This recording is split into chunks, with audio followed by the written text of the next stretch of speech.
바울이 사명에 매여서 예루살렘으로 올라왔습니다. 성령께서 예고하신 대로 바울을 향한 박해가 시작됩니다. 성전에서 유대인들에게 박해를 받고 오히려 로마 군인인 천부장이 바울을 구출해주는 사건이 벌어졌는데요. 이제 오늘 본문을 통해서 잠시 여러분과 생각하고 싶은 것은 바울이 받고 있는 이 박해에 대해서 오늘 함께 고민을 하려고 합니다. 월드 와치 리스트라는 이제 단체 보고서를 발표하는 기관이 있습니다. 일명 WWL이라고 약식으로 표현을 하는데요. 이 단체는 매년 기독교 전 세계의 기독교인들 가운데 박해받는 분들의 실태를 조사해서 그것을 보고서로 발표합니다. 올해도 이제 3월 달에 작년 통계를 발표했습니다. 전 세계에 약 3억 6천만 명의 기독교인들이 신앙을 이유로 체포, 또 투옥, 납치되거나 살해당하는 박해를 받고 있다고 발표했습니다. 이 수치는 그 전년도인 2020년보다 약 2천만 명이 증가한 수치입니다. 사실 대한민국에서 신앙생활하는 우리는 별로 안 와닿아요. 네. 그렇지 않습니까? 여러분들 가운데 교회 오시고 예수 믿는 것 때문에 체포되시거나 감옥 가시는 분 없으시잖아요. 오히려 거꾸로 교회 안 간다고 엄마가 스트레스 주고 아내가 스트레스를 주지, 교회 간다고 여러분한테 뭐라고 하는 사람은 아무도 없어요. 근데 실제로 여러분, 전 세계 그리스도인들 가운데 7명 중에 1명꼴로 사실은 박해를 받고 있습니다. 약 79개 국가에서는 예수 믿는다는 이유만으로 체포되거나 또 자유를 구속당할 수 있는 상황입니다. 특별히 이제 구체적인 숫자를 다 파악하지 못하지만 적어도 명단이 수집이 되거든요. 그러니까 명단이 정확히 있는 분들 통계만 보면 작년 한 해 재판도 받지 않고 체포, 구금, 투옥되신 분들이 6,175명이고요. 그리고 현재 납치되어서 생사를 알 수 없는 분들이 3,829명. 그리고 작년 한 해만 예수님을 믿는 것 때문에 살해되신 분들이 5,898명입니다. 그리고 여러분, 제가 종종 이런 생각을 해요. 만약에 제가 대한민국에서 목회를 하지 않고 중국이라든가 아니면 저 시리아라든가 말 그대로 박해지수가 높은 나라에서 제가 목회자였다면 목회 방향과 내용이 전혀 달랐겠죠. 네. 무슨 설교를 이렇게 해서 인터넷에 올리고 주보를 만들고 했겠어요?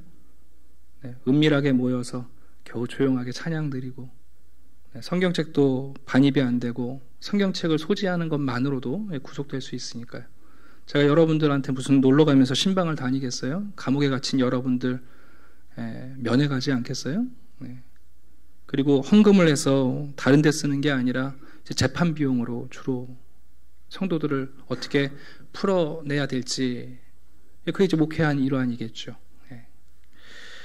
여러분, 성경은 우리에게 성도들이 박해받는 것에 대해서 분명히 말씀하고 있고, 그 박해 가운데 성도들이 어떤 태도로 박해를 이해하고 맞서야 할지 우리에게 가르쳐주고 있습니다.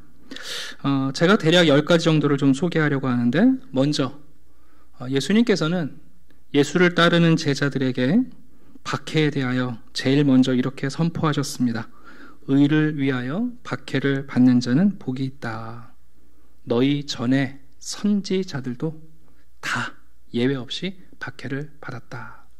성도들은 박해를 생각할 때 제일 먼저 박해를 받는 것이 복이다 라고 생각해야 합니다.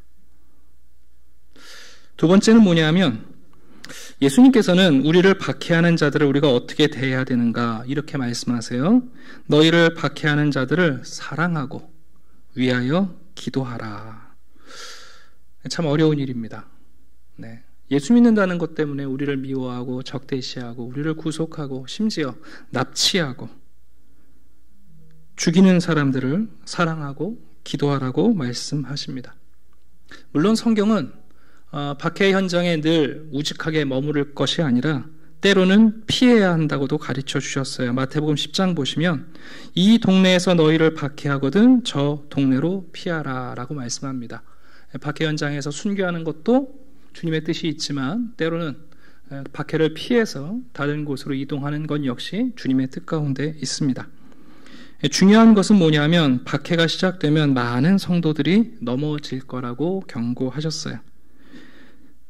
잠시 견디다가 말씀으로 말미암아 환난이나 박해가 일어난 때에는 곧 넘어지는 자들이 있을 것이다. 그러나 안심하십시오. 박해는 우리와 예수 그리스도의 사랑을 끊거나 아니면 우리를 망하게 하지는 못합니다. 들어보십시오. 누가 우리를 그리스도의 사랑에서 끊으리요? 환난이나 곤고나 박해나 박해를 받아도 버림받지 아니하며 거꾸러뜨림을 당하여도 망하지 아니한다. 우리가 박해를 마주할지라도 결코 그 박해가 사랑을 망가뜨리거나 또 우리를 망하게 하지 못한다라고 말씀했습니다. 그래서 하나님은 지금도 박해 현장에 계속해서 선교사들을 보내십니다. 성도들을 보내시고요. 선지자들을 보내십니다. 그리고 세상은 계속해서 하나님이 보낸 선교사들과 선지자들을 감옥에 가두고 고발하고 죽이고 박해할 거라고 말씀하십니다. 누가복음 11장입니다. 하나님의 지혜가 일렀으되 내가 선지자와 사도들을 그들에게 보내리니 그 중에 더러는 죽이며 또 박해하리라. 내 이름으로 말미암아 너희에게 손을 대어 박해하며 회당과 옥에 넘겨주며 임금들과 집권자들 앞에 끌어가려니와. 하나님은 계속해서 박해 현장에 사람들을 보내시고 세상은 계속해서 박해할 겁니다. 놀라운 일은 종종 그리스도인들을 박해하는 자들 가운데 하나님께서 일꾼으로 택하시는 분들이 있다는 거예요. 네. 사도행전 9장에 부활하신 주님께서 사울을 부르시지 않습니까? 사울아, 내가 어찌하여 나를 박해하느냐? 나는 내가 박해하는 예수다. 그래서 성경은 또한 우리를 박해하는 자들을 저주하지 말라고 말씀합니다. 로마서 12장입니다. 너희를 박해하는 자를 축복하라. 축복하고 저주하지 말라. 그러므로 복으로 시작된 박해에 대한 우리의 태도는 기뻐할 것을 말씀해요. 내가 그리스도를 위하여 약한 것과 능욕과 궁핍과 박해와 곤고를 기뻐하노니. 왜냐하면 그 박해가 좋은 것은 아닌데 성도들은 박해 현장에서도요 좋은 열매를 맺어요. 첫 번째는 박해로 인해서 약해진 것 같고 내가 약해질 것 같은데 의외로 강한 나를 발견해요. 네. 여기 계신 우리 성도님들, 저 북녘땅처럼 박해가 오면 나는 배교하지 않을까 걱정하시잖아요. 근데 의외로 성령께서 그 박해 현장에 내가 약할 것 같은데 강한 나를 깨닫게 하세요. 박해가 좋은 것은 아니지만 박해 현장을 통해서 우리는 인내와 믿음을 발견하게 되고 그것이 우리의 진짜 자랑이 됩니다. 그리고 마지막으로 사도 바울은 이제 디모데후서 마지막 서신을 쓰면서 디모데와 성도들에게 이렇게 확신했습니다. 무릇 그리스도 예수 안에서 경건하게 살고자 하는 자는 박해를 받으리라. 박해는 선택사항이 아니라 경건이 선택사항이에요. 근데 경건을 택하시면 박해는 반드시 따라와요. 그게 성경의 가르침입니다. 자, 오늘 본문으로 돌아오면 사도 바울은 유대인들을 사랑하기 때문에 예루살렘에 오지 않았습니까? 네. 그런데 사도 바울이 성전에서 부당한 폭력을 당하고 있습니다. 예수를 증거하고 복음을 증거하려는 바울이 예수님의 고난에 동참하는 장면이 오늘 본문입니다. 그런데 여러분, 모든 박해 현장에서 우리가 깨닫게 되는 것은 뭐냐 하면 기독교인들을 박해하는 이유가 언제나 항상 정당하지 않다는 거예요. 여러분 한번 생각해 보시겠어요? 아니, 왜 기독교인들을 박해하죠? 아니, 기독교인들이, 우리 예수 믿는 제자들이 우리가 추구하는 게 뭡니까? 사랑을 추구하잖아요. 용서를 추구하잖아요. 평화를 추구하잖아요. 화목을 추구하잖아요. 자기를 부인하고 자기를 희생하는 삶을 살겠다는 게 그리스도인들의 삶 아닙니까? 근데 여러분, 왜 그리스도인을 박해하죠? 여러분, 상식적으로 아니, 사랑하고 용서하고 평화를 구하고 자기를 희생하고 자기를 내어주는 왜 그리스도인들을 여러분 왜 박해할까요? 여러분 대부분의 박해 현장에서는 어떤 일이 벌어지냐 하면 그리스도인들에 대한 오해, 그리스도인들에 대한 충분한 검증이 없이 기독교에 대한 미움이나 적대시하는 고발을 오해하고 과장하고 성급하게 억측하고 노골적으로 거짓말로 공격해서 그래서 여러분 결국은 그리스도인들에 대한 증오를 만들어내는 거죠. 사실 여러분 바울을 미워했던 유대인들도 바울에 대한 적개심 때문에 거짓 고발을 하잖아요.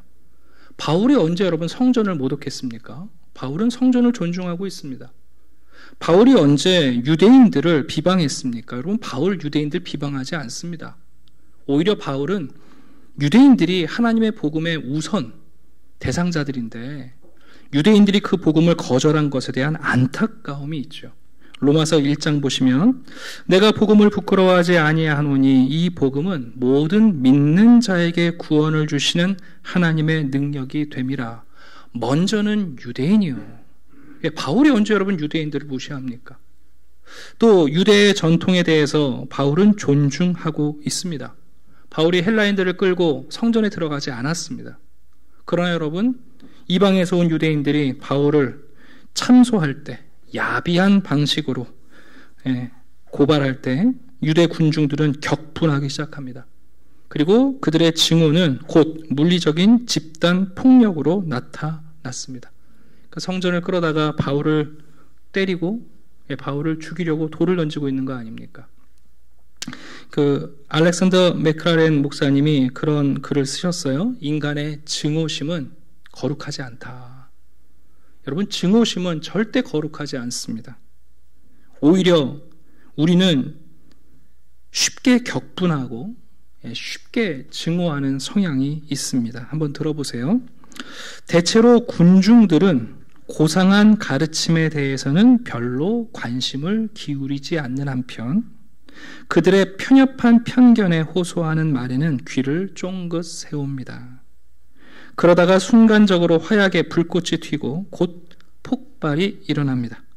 사람들에게 그들의 종교를 위해 살라고 설득하는 것보다 그들이 종교를 위해 싸우라고 선동하는 것이 항상 더 쉽습니다. 이 마지막 한 줄은 정말 여러분 통찰이 있는 말씀이에요.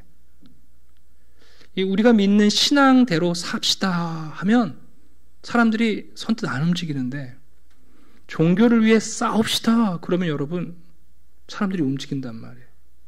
예수님께서 제자들의 발을 씻기시면서 섬김을 실천하실 때 그것을 거절했던 베드로가 여러분 예수님을 지키겠다고 가장 먼저 칼을 빼어들지 않습니까?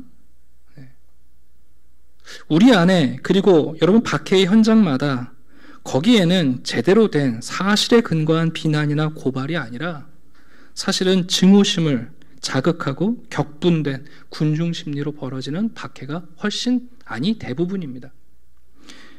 공산주의에서 하는 인민재판이 있지 않습니까?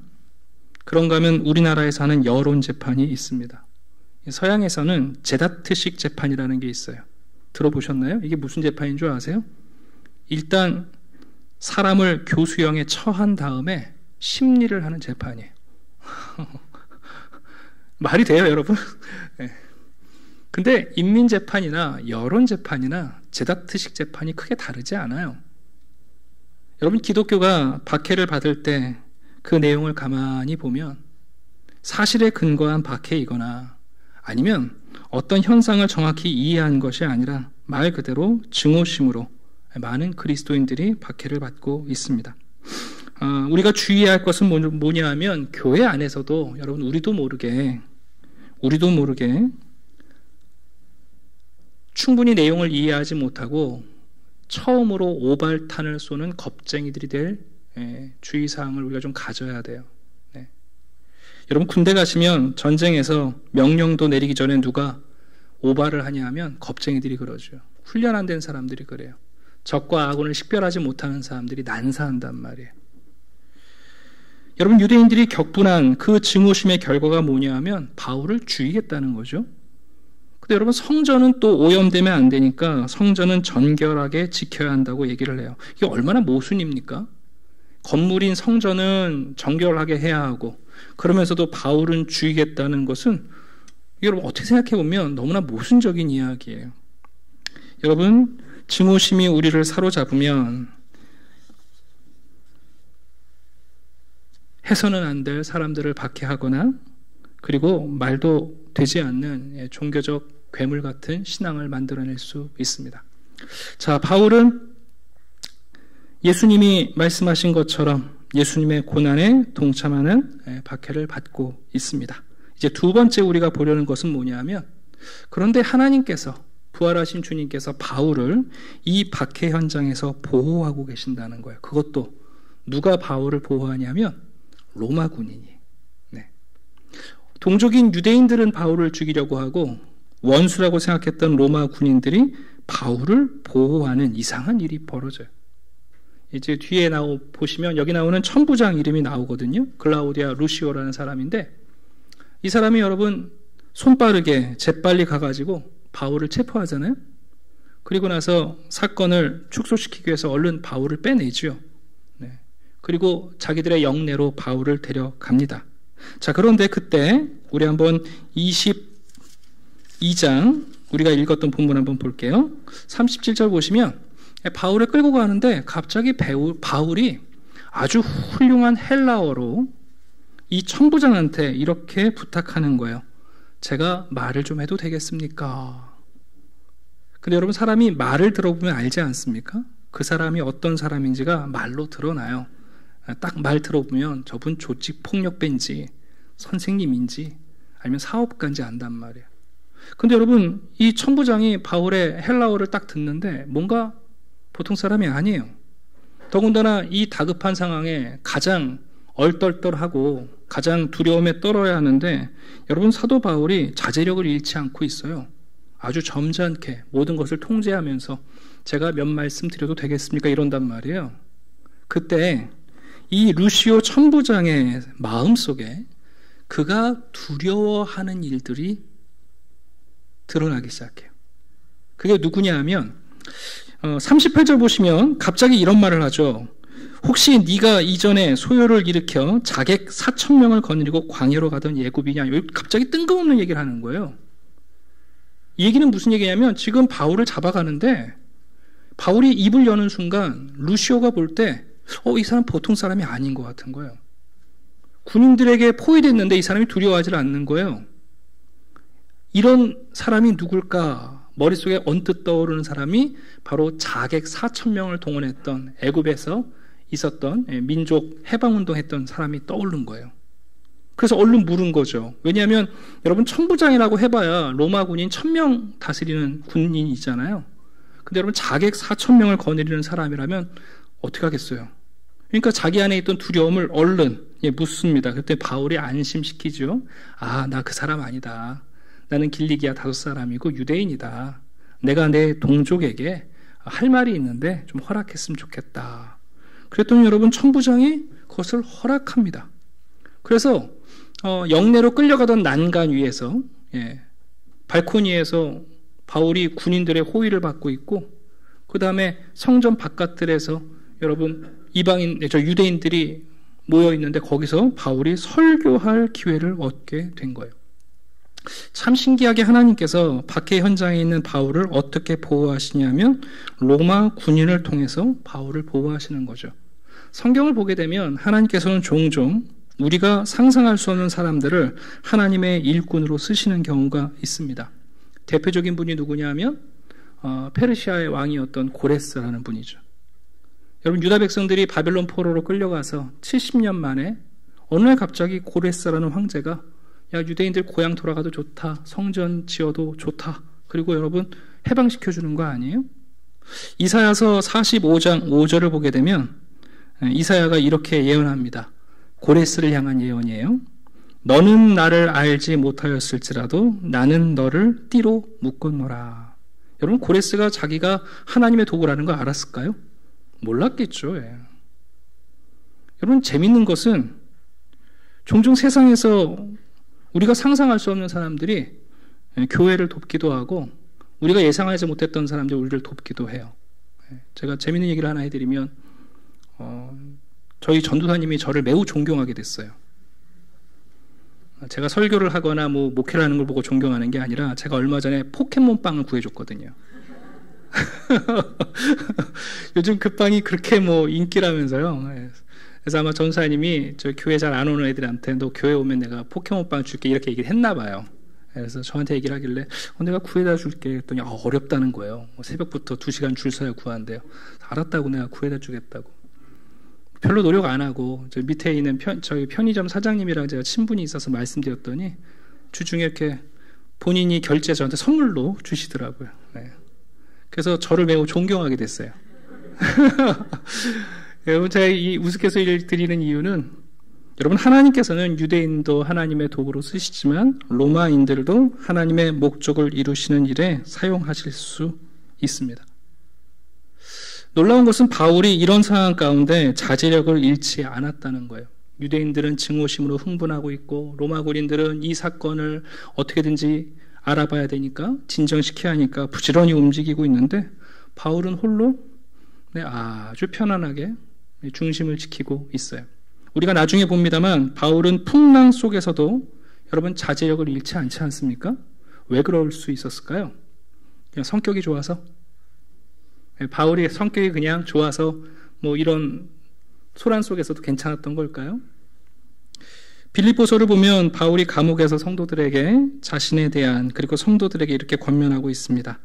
아무것도 염려하지 말고 다만 모든 일에 기도와 간구로 너희 구할 것을 감사함으로 하나님께 아뢰라. 그리하면 모든 지각에 뛰어난 하나님의 평강이 예수 안에서 너희 마음과 너희 생각을 지키시리라. 성격 때문이 아닙니다.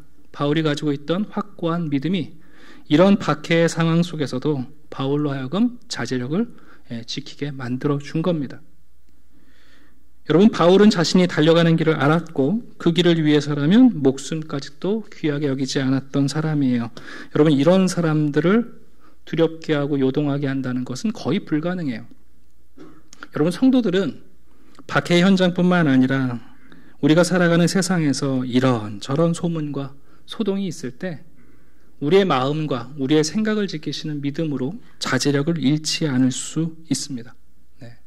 자, 이제 드디어 바울은 허락을 받고 유대인들에게 설교를 시작합니다. 부형들아 이렇게 시작하면서 갑자기 히브리 말을 쓰는 거예요.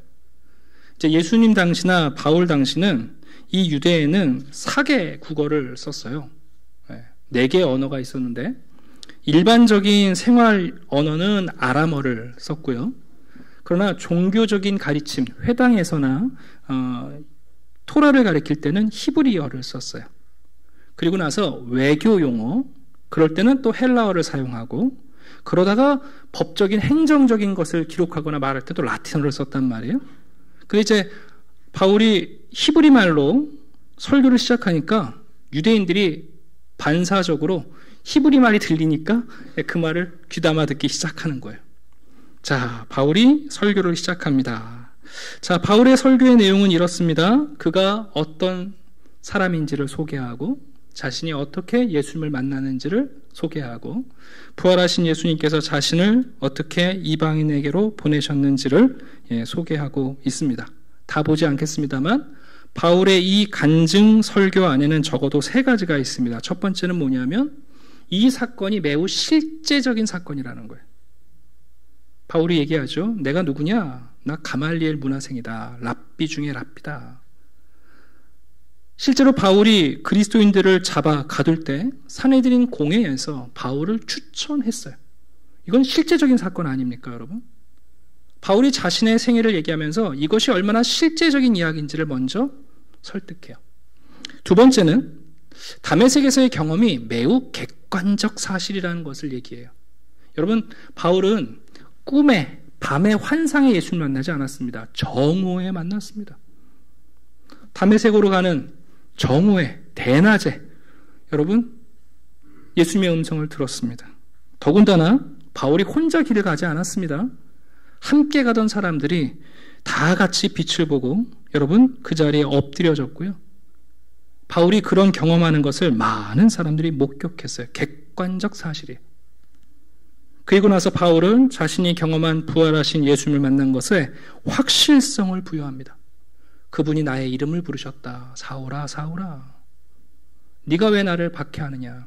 내가 그리스도인들을 박해했는데 그분이 자신을 박해한다고 말씀하셨고, 그리고 그리스도인들과 예수를 박해하는 것은 결국 우리가 조상 때부터 섬겨온 하나님을 거절하는 것이라는 것을 내가 알았다 하고 확실성을 전해요.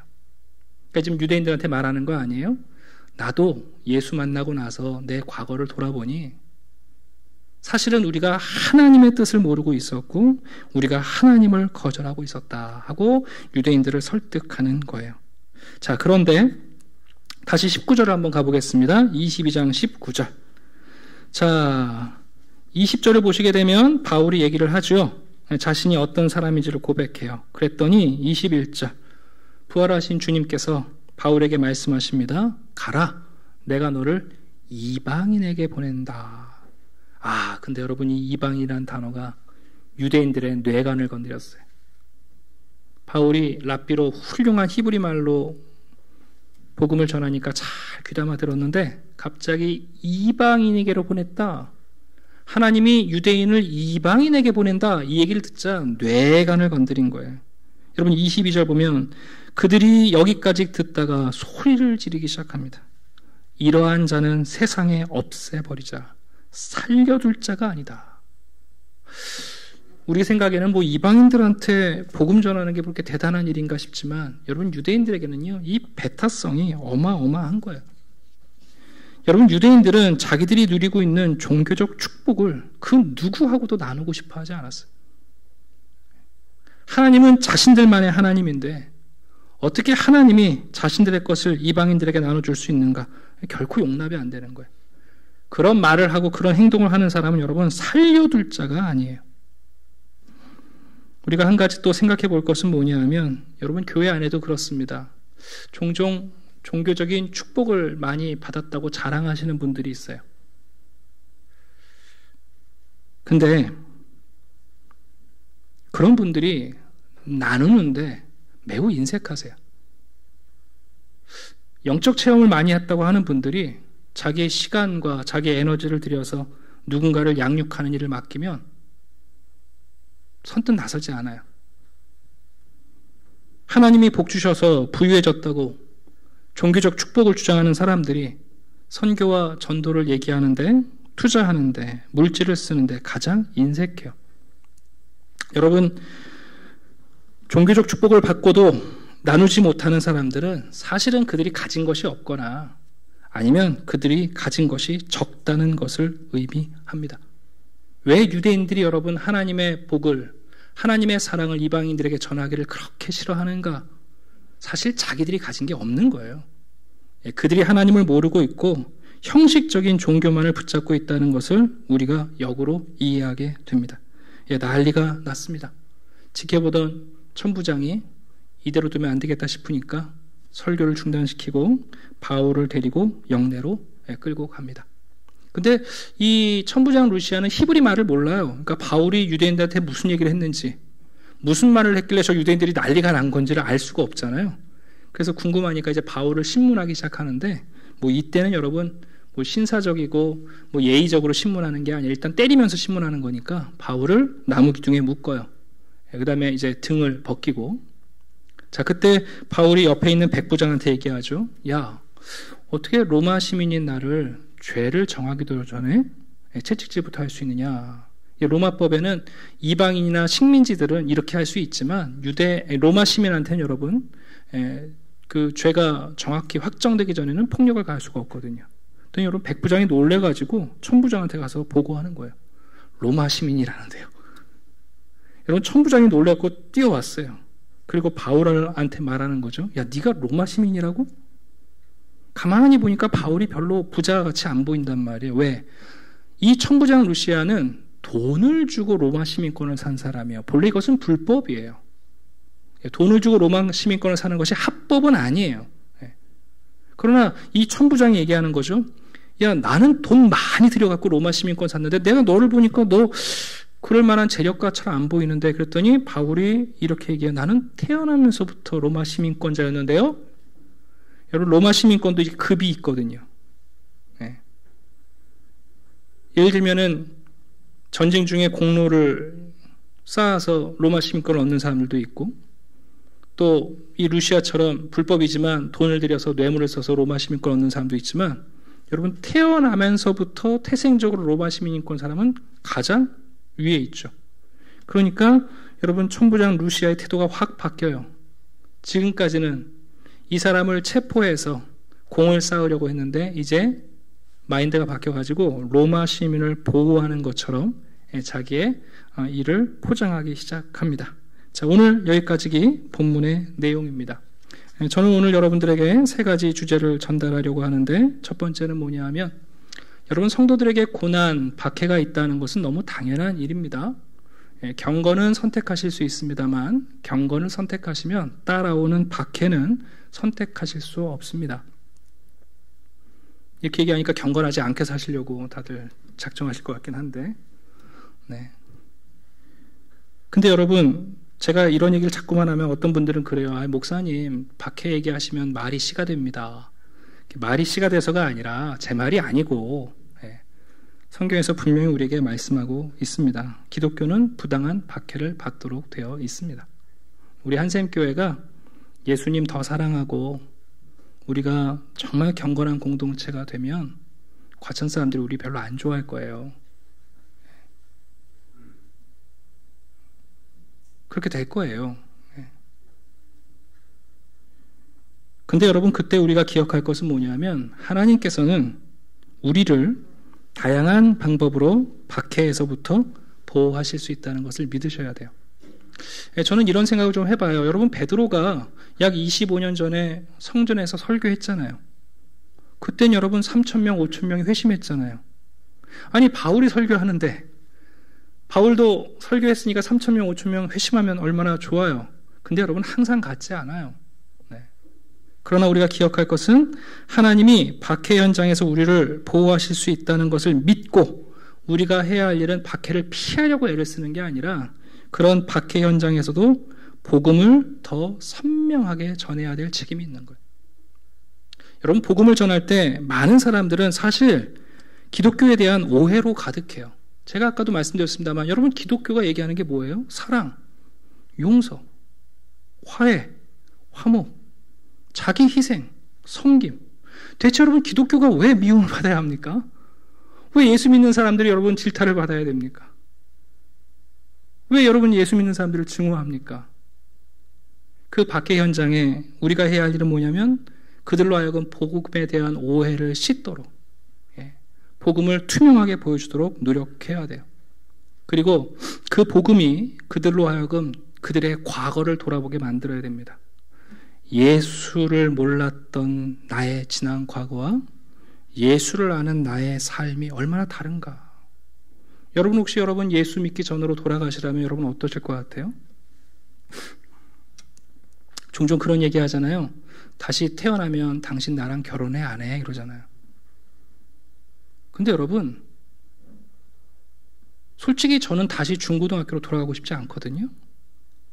저는 10년 전에 초년생 때 전도사의 모습으로 돌아가고 싶은 마음이 전혀 없어요.